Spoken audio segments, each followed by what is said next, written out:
kami. O makapangyarihan Diyos, kaawaan mo kami.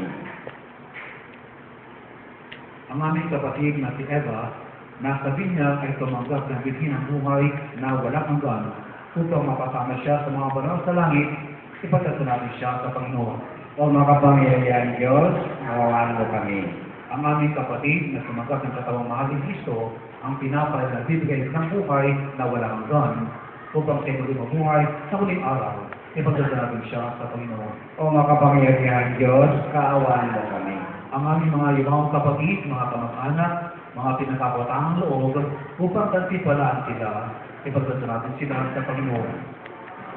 O makapangyarihan Diyos, kaawaan mo kami. Ang lahat ng aming mga kapatid na narito ngayon, na nakikiramay, nagugiliw at pananampalataya, upang tayong lahat ay papasukin ng Diyos, pagdating ng araw sa kanyang maluwalhating kaharian.